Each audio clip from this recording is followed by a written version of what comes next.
On Friday, we talked about, we shared from verse 4. So we're going to verse 5 today. And it says, by faith, Enoch was taken away so that he did not see death. Enoch was taken away by faith.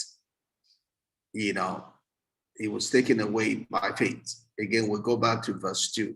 He says the elders obtained a good report by faith. Right? Enoch was taken away by faith. Here he's talking about that what made Enoch to get into a place where he did not see death.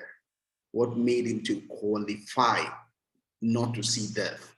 What made God to say this one will not see death? What made God to say that this one, the world is not worthy of this one? The Bible is telling us here that that thing that qualified Enoch is called faith. So that we also want to live up to what Enoch lived up to, it's going to be by the same element of faith. And the verse goes on to further expatiate on what he was saying. I said, and was not found, right? Meaning his body, he just entered into glory. He entered into glory. Unlike Moses, Moses did not enter into glory in his physical flesh. Moses died, right? And his body was contended for, right? There are just two people that did not see death. It's Enoch and Elijah, right? Those two stand above everyone else. And funny enough, they were the two that received another person that did not see death, who is Jesus Christ, right? So that's something about those two that God said, you people, you are above death.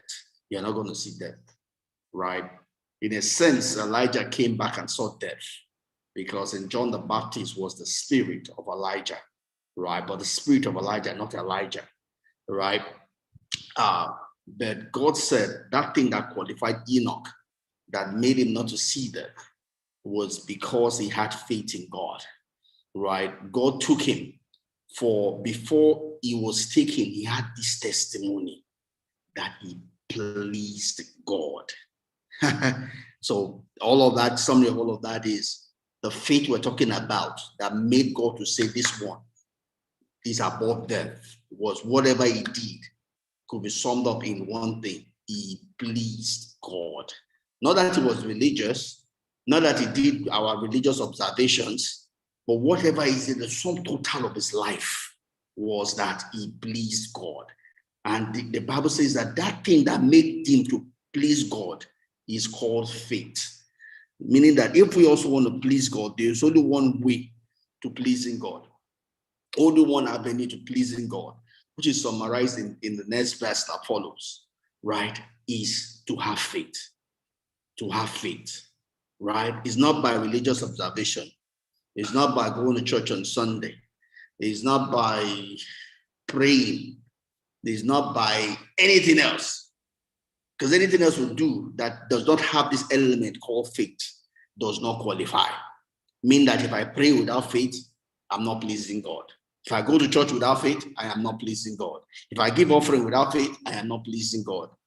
The only thing that qualifies and differentiates us out as people that are pleasing before God, that God can look down on and be happy, is that whatever we do has that quality called faith.